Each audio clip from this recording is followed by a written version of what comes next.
Hola, ¿qué tal estáis? Espero que muy bien. Bienvenidos a vuestro canal Espiritualidad Práctica. Continuamos con la simbología bíblica del Génesis. En el pasado vídeo vimos cómo la primera creación de Dios fue la luz, tanto en la tierra como en el cielo, ya que Cristo, el Hijo unigénito de Dios, existente desde el principio de la eternidad, fue el primer ser que vino a la existencia y llegaría a ser la luz del mundo. Él fue, según la traducción de la Biblia interlineal que traduce directamente del texto original, el principio de la creación de el Dios, como dice Apocalipsis 3:14.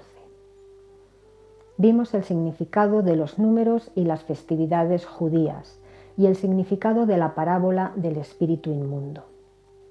Continuamos estudiando los paralelismos en el Génesis.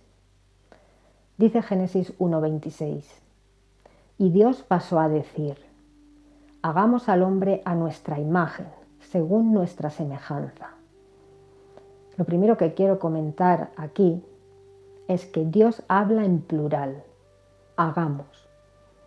Es evidente que Dios no participó solo en la creación, sino que compartió con su creación celestial la hermosa labor de tomar parte en la creación de la vida en la tierra, siendo tanto Cristo como los ángeles co-creadores con el Padre.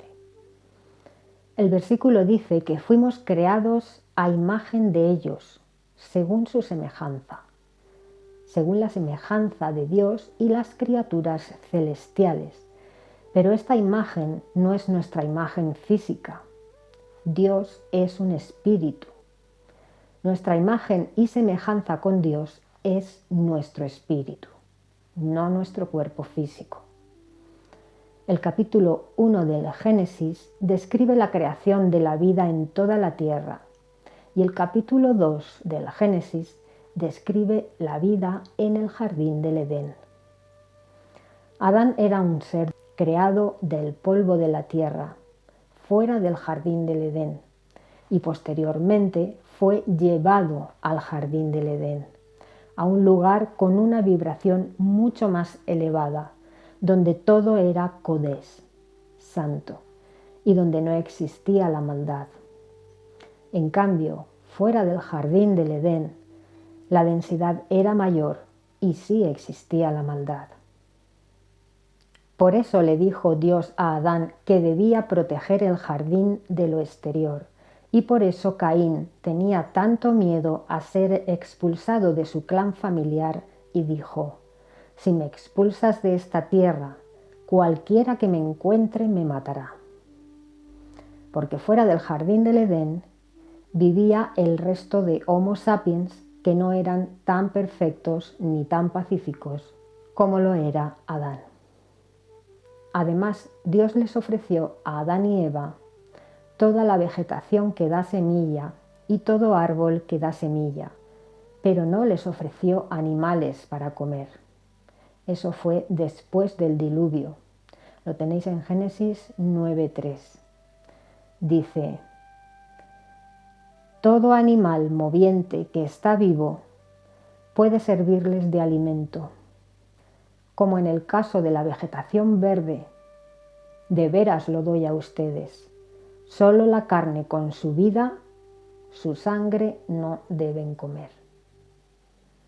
Leamos los textos que hablan de todo esto.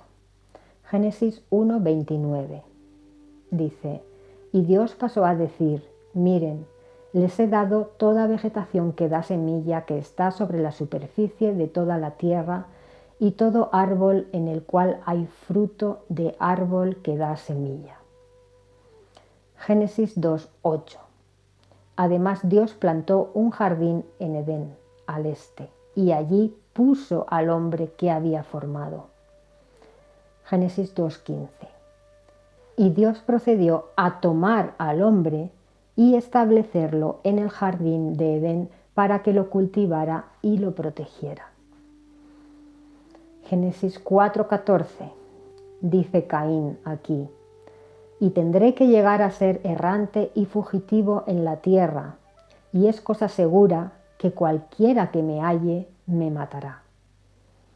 Vimos en el capítulo anterior que Dios es un Dios dual, que conoce lo bueno y lo malo, y maneja la paz y la ira y el resto de opuestos para impartir justicia. Dios creó un mundo dual donde existía el bien y el mal, y a Adán y a Eva los creó con libre albedrío para elegir entre el bien y el mal. El árbol del conocimiento de lo bueno y lo malo representa la muerte, la desobediencia y deslealtad a Dios, la separación de Dios. Este árbol está ligado a Satanás, ya que al estar separados de Dios, Adán y Eva quedaron sin protección divina y Satanás aprovechó para adueñarse de ellos. Lo mismo sucedió con la tierra. El hombre comenzó a gobernarse a sí mismo y al estar la tierra sin protección de Dios y sin su gobierno, Satanás también se adueñó de la tierra y gobernó sobre ella, sembrando la mala hierba, sembrando el mal en el hombre. Como dijo Jesús en Juan 14:30, dice: ya no hablaré mucho con ustedes, porque el gobernante de este mundo viene, y él no tiene dominio sobre mí. Venía el gobernante de este mundo para cumplir la profecía de Génesis 3:14. Él te magullará en la cabeza y tú le magullarás en el talón.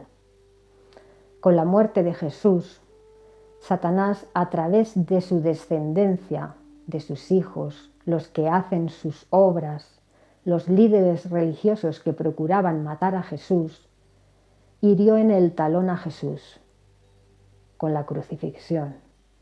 Pero el talón no es un punto vital. Al tercer día Dios lo resucitó y ascendió al Padre.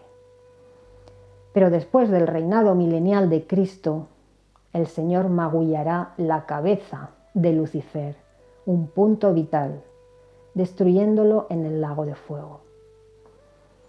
Adán y Eva fueron expulsados del paraíso y ellos y toda su descendencia cayeron en todos los sentidos.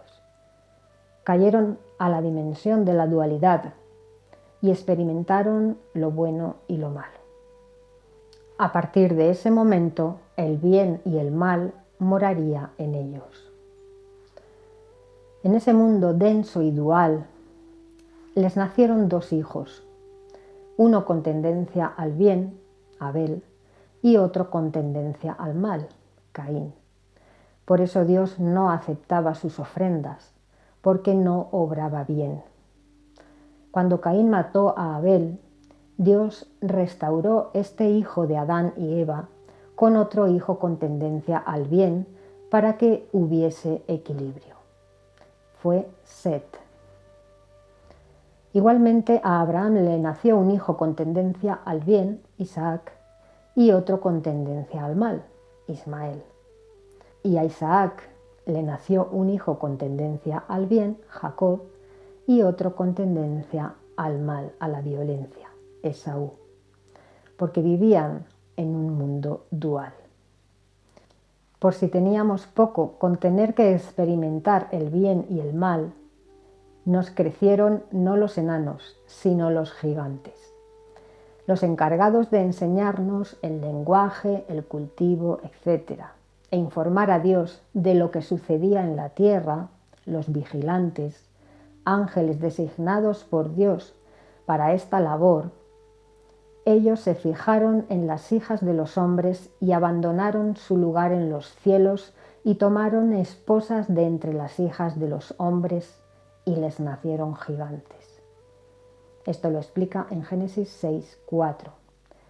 Dice: los Nefilim, los gigantes, se hallaban en la tierra en aquellos días y también después, cuando los hijos del Dios verdadero continuaron teniendo relaciones con las hijas de los hombres y ellas les dieron a luz hijos. Estos fueron los poderosos que eran de la antigüedad, los hombres de fama, hombres como Hércules o Nimrod.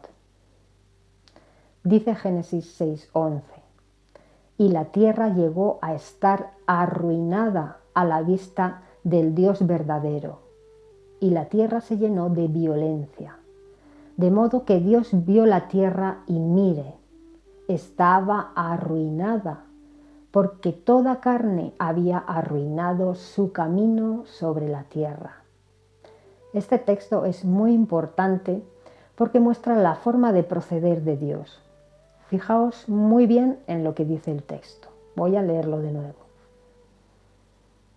Y la tierra llegó a estar arruinada a la vista del Dios verdadero, y la tierra se llenó de violencia.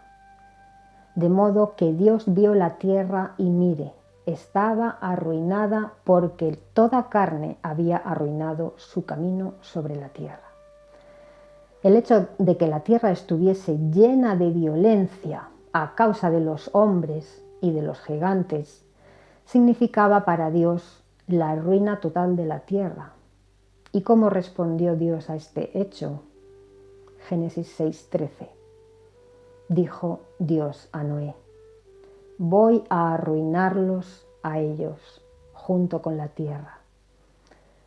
Por un lado, Dios quería borrar de la faz de la tierra la violencia y también a los gigantes y su genética que había engendrado seres violentos que habían arruinado la tierra.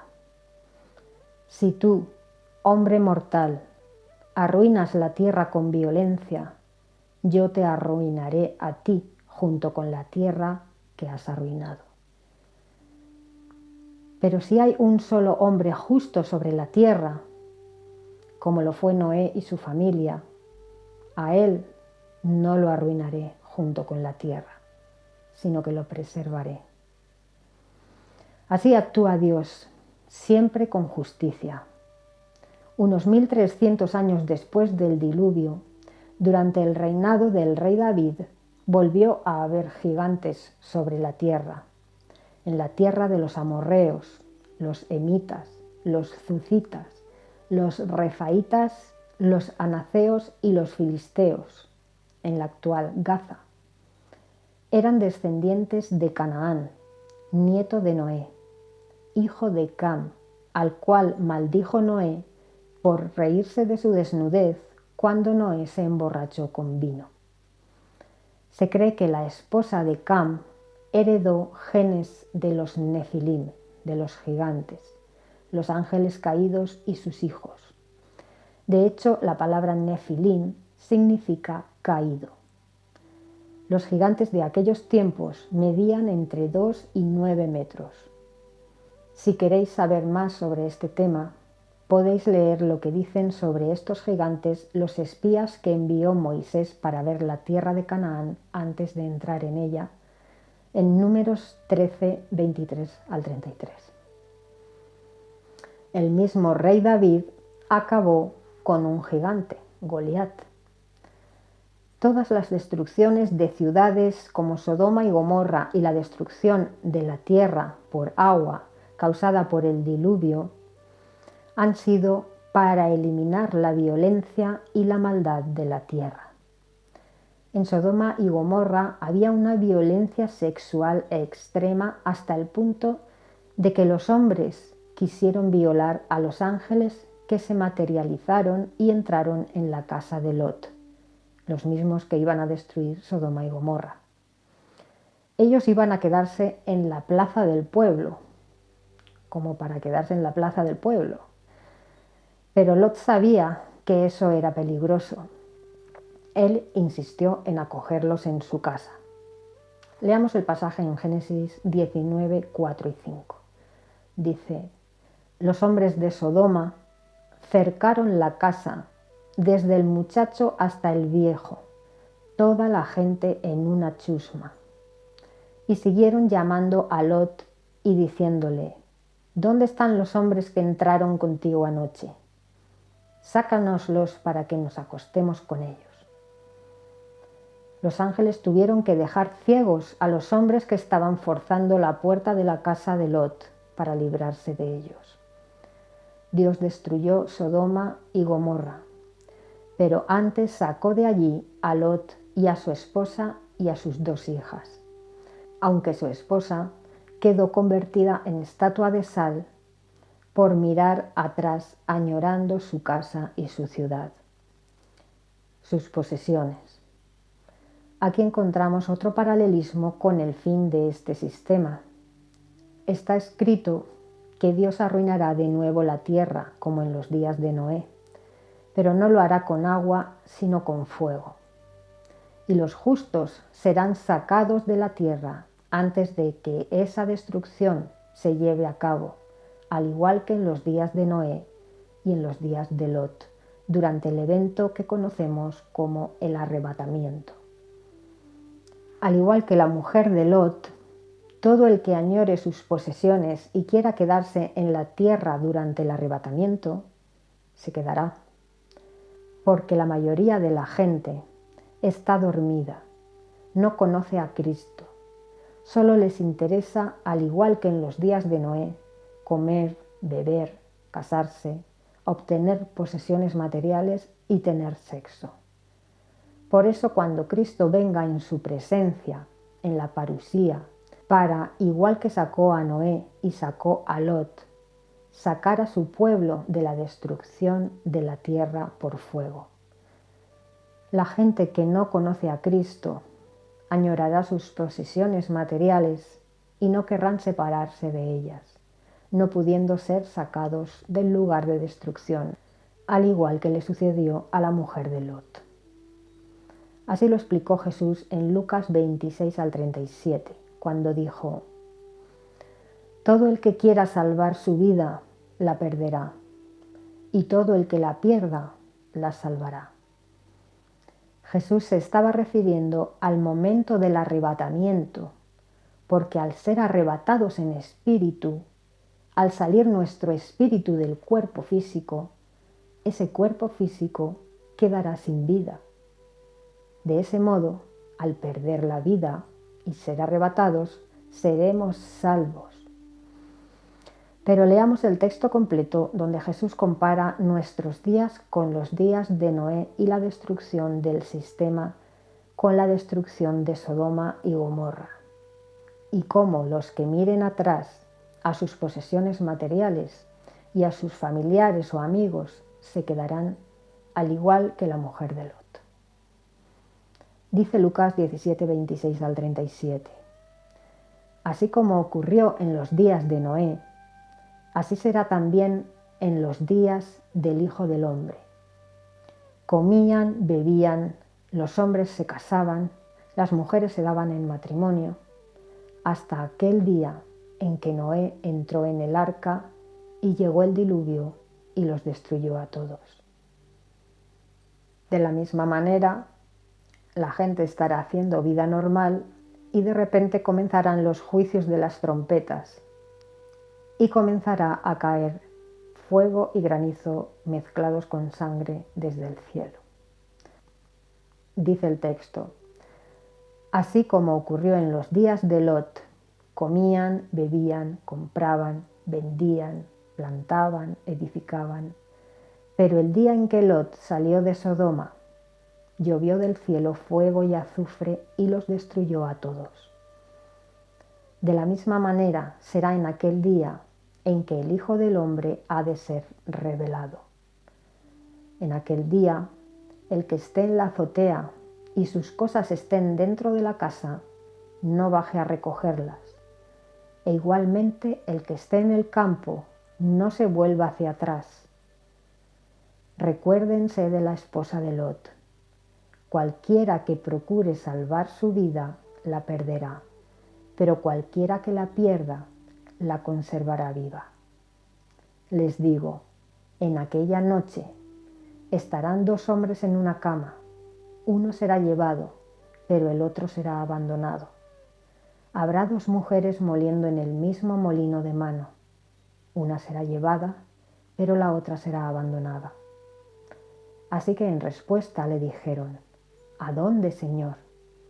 Él les dijo: donde esté el cuerpo, allí se reunirán las águilas. Donde esté el Señor, allí seremos reunidos con Él.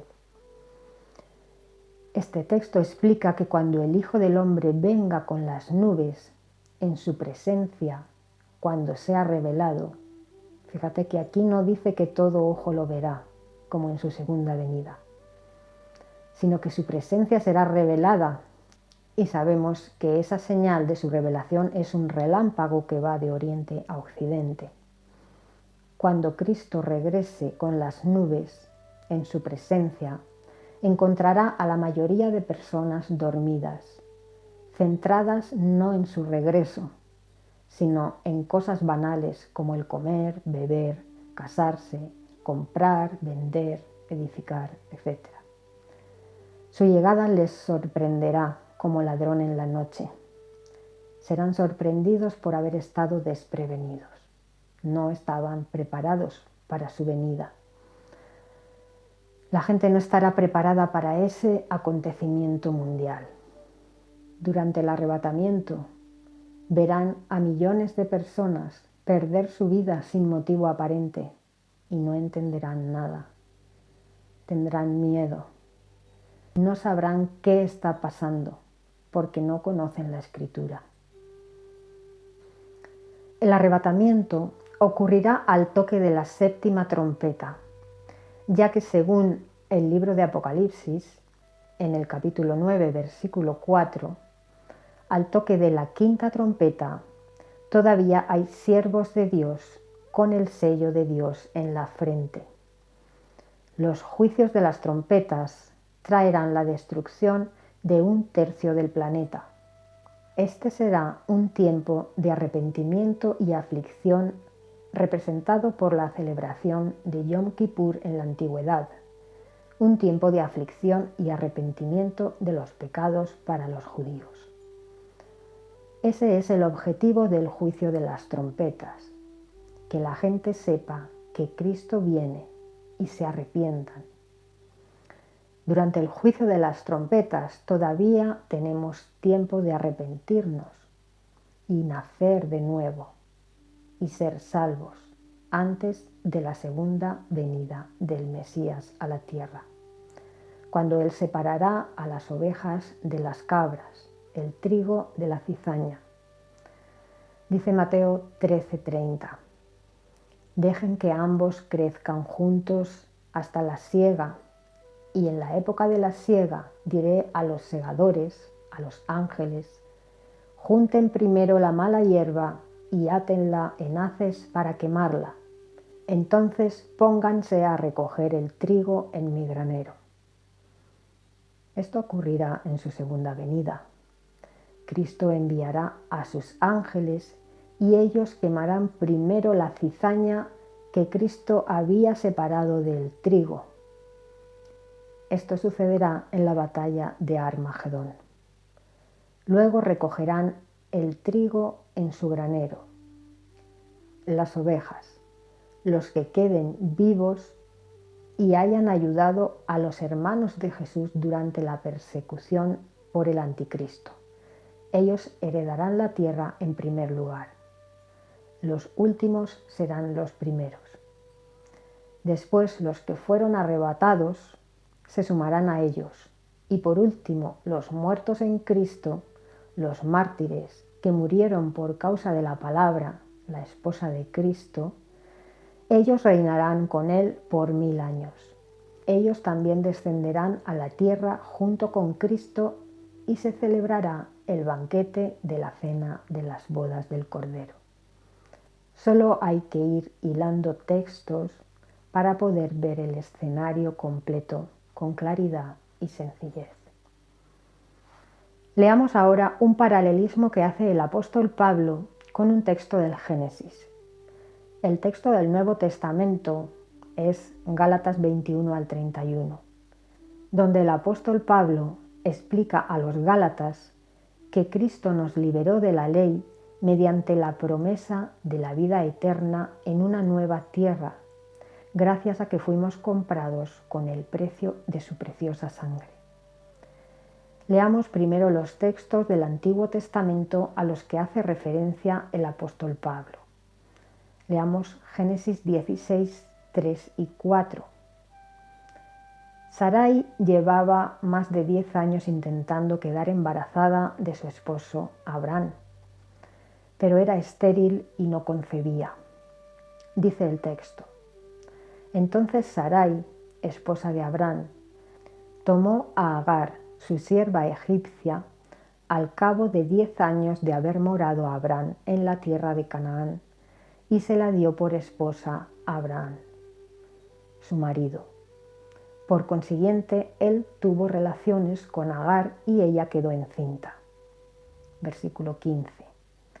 Más tarde, Agar le dio a luz un hijo a Abraham, y Abraham llamó por nombre Ismael a su hijo que Agar dio a luz.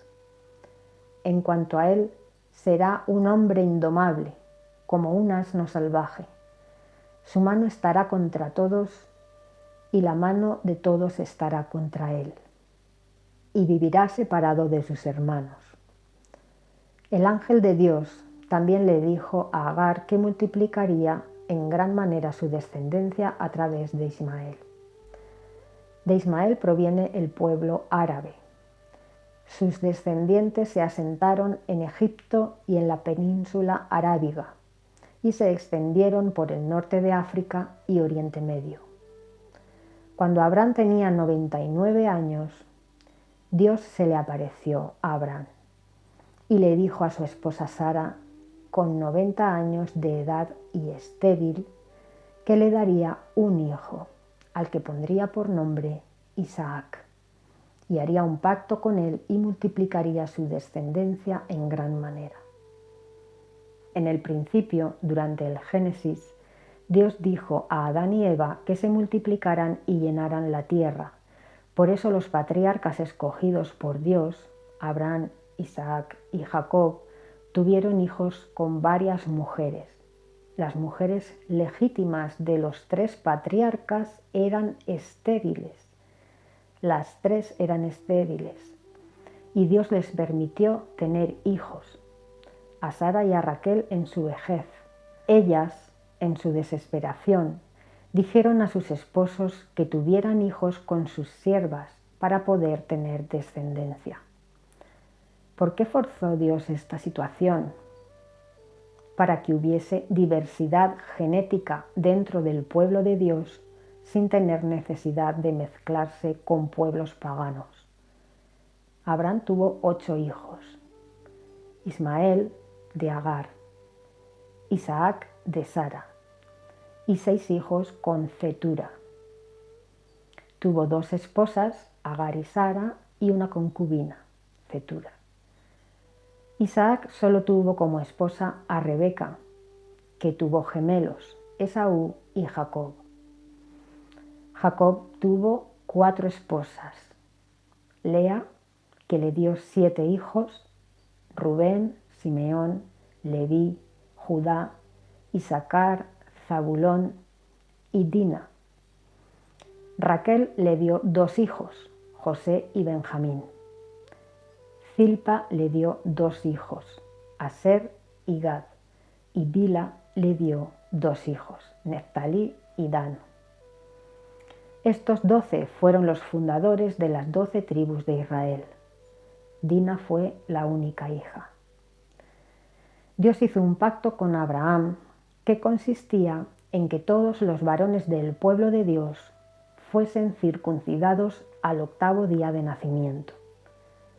¿Qué simbolismo encierra la circuncisión? El acto simbólico de desechar una parte de la carne representa la renuncia a la carne para enfocarse en el espíritu, en una relación íntima con Dios, con el Creador. Con esto, Dios estaba manifestando que su pueblo sería un pueblo dedicado en espíritu a Él, enfocado hacia lo espiritual, no hacia la carne, no hacia lo material. La carne es apartada, simbolizando la circuncisión, el nacer de nuevo, el nacer del Espíritu. Si el pueblo seguía las directrices de Dios, Él los protegería y les daría abundancia en todos los sentidos, abundancia tanto espiritual como material. Cuando Cristo cumpliera su objetivo, el comprarnos con su carne y su sangre como precio, Él nos liberaría de la ley y del pecado que es mostrado a través de la ley. Después de la muerte de Jesús, la circuncisión pasaría a ser una circuncisión de corazón, como dijo el apóstol Pablo en Romanos 2:29. Dijo: es judío el que lo es interiormente, y la circuncisión es la del corazón, por espíritu, no por la letra. ¿Qué dijo el apóstol Pablo sobre el paralelismo entre Ismael, el hijo de la esclava Agar, y Jacob, el hijo de la libre Sara, con el que se hizo el pacto sagrado? Leamos Gálatas 4 del 21 al 31. Dice: díganme ustedes, los que quieren estar bajo la ley, ¿no oyen la ley? Por ejemplo, está escrito que Abraham tuvo 2 hijos, uno de la sirvienta y uno de la mujer libre. Pero el de la sirvienta realmente nació a la manera de la carne.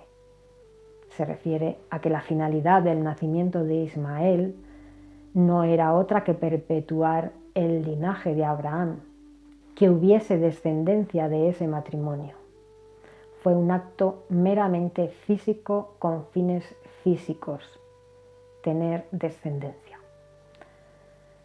Sigue diciendo: el otro de la mujer libre mediante una promesa. Dios le hizo la promesa a Sara y Abraham de que tendrían un hijo en su vejez y de que el pacto con Dios sería con ese hijo, nacido de la mujer libre. Versículo 24. Estas cosas quedan como un drama simbólico, porque estas mujeres significan 2 pactos. El primero del monte Sinaí, que da a luz hijos para esclavitud, el cual es Agar.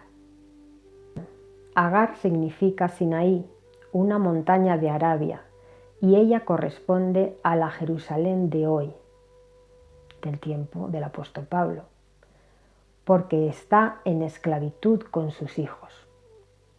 Se refiere a que el estar sujeto a la ley los hace esclavos de la ley y esclavos del pecado por no poder el hombre cumplir la ley debido a la debilidad de la carne y la inclinación al pecado. Dice: pero la Jerusalén de arriba es libre, y ella es nuestra madre, porque está escrito: alégrate, mujer estéril, que no das a luz, prorrumpe y clama en voz alta, mujer que no tienes dolores de parto, porque los hijos de la desolada son más numerosos que los de la que tiene esposo. Pablo hace referencia aquí a Isaías 54:1. Pablo está exponiendo la idea de que la mujer estéril y desolada, que representa a la Jerusalén del tiempo de Ezequiel, cuando estaba escuálida y desnuda y herida, fue sanada y limpiada por Dios, como dice Ezequiel 16. Pero también representa a la Jerusalén del tiempo de Pablo, a los primeros cristianos que fueron repudiados, desolados y perseguidos por la sociedad. Esta mujer estéril y desolada llega a ser fértil por la gracia e intervención divina mediante un pacto con Dios y representa a la Jerusalén de arriba.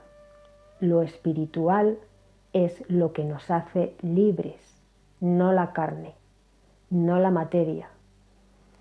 Apliquemos esto a nosotros mismos en nuestros días, poniendo siempre el foco en lo espiritual. La mujer, que primero fue estéril y repudiada por la sociedad, por la gracia de Dios llegó a ser fértil y dar mucho fruto. A día de hoy somos 2.300 millones de cristianos frente a 1.200 millones de musulmanes que generó Ismael, el hijo de la esclava Agar.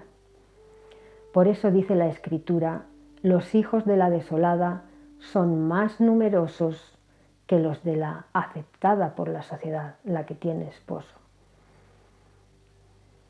Y es que Dios, en su misericordia, en su compasión, siempre se ha complacido en sacar al pobre de su miseria, en sanar al enfermo, en perdonar al arrepentido, liberar al esclavo y levantar al débil, en escuchar al oprimido y ensalzar al humilde de corazón, en recompensar a los que son perseguidos por causa de su palabra. El propio rey David era un pastor y Dios lo hizo rey. Los apóstoles y los primeros cristianos comprendieron que Cristo, con su muerte, los liberaba del pecado y de la ley, porque la ley fue solo un tutor hasta que viniera Cristo. Pero una vez vino la salvación por la fe en Cristo y quedaron sus mandamientos integrados en nosotros, Cristo vive en nosotros y nosotros en Él y por Él. Y no hay lugar para la ley ni tiene ya más sentido. Por eso Pablo les dijo a los Gálatas en el capítulo 3, versículos 9 al 11: pero ahora que han llegado a ser conocidos por Dios, ¿cómo es que se vuelven de nuevo a las débiles y miserables cosas elementales y quieren servirles como esclavos otra vez? Están observando escrupulosamente días y meses y sazones y años, refiriéndose a la celebración de las festividades judías y los sábados. Dice Pablo: temo por ustedes de que de algún modo me haya afanado en vano respecto a ustedes. Sigamos leyendo Gálatas 4:28 en adelante. Dice: ahora bien, nosotros, hermanos, somos hijos pertenecientes a la promesa, así como Isaac lo fue. Pero tal como en aquel entonces el que nació a la manera de la carne, refiriéndose a Ismael, hijo de Agar, se puso a perseguir al que nació a manera del Espíritu, Isaac, así también ahora. Quiere decir Pablo que los que cumplen y obligan a cumplir la ley ahora, los que quieren esclavizarse a la ley, persiguen a los libres que han decidido atarse a Cristo por fe y no a la ley. Dice: sin embargo, ¿qué dice la Escritura? Expulsa a la sirvienta y a su hijo, porque de ningún modo será heredero el hijo de la sirvienta con el hijo de la mujer libre. Por lo tanto, hermanos, no somos hijos de la sirvienta, sino de una mujer libre. La Nueva Jerusalén. Y podemos estar seguros de que en la Nueva Jerusalén la ley será muy distinta a los decretos de la ley de Moisés. Con esto el apóstol Pablo dejó muy claro que no estamos obligados a observar los decretos de la ley de Moisés, sino que nos instó a tener fe y a observar los mandamientos que nos dejó el Cristo. Es decir, los 10 mandamientos principales más el mandamiento que Jesús añadió: amaos los unos a los otros como yo os he amado. Y dijo: en esto conocerán que son mis discípulos, si se aman unos a otros. Jesús orientó la ley hacia el amor, y así hemos de ponerla en práctica nosotros, manifestando los frutos del Espíritu, que son amor, gozo, paz, gran paciencia, compasión, bondad, fe, apacibilidad y autodominio. Hasta aquí el estudio de hoy. Espero que hayáis podido ampliar conocimientos bíblicos con la información de este vídeo. El próximo vídeo tratará sobre el paralelismo y simbología entre la vida de José y la vida de Jesús. Gracias por escuchar la palabra inspirada. Un abrazo.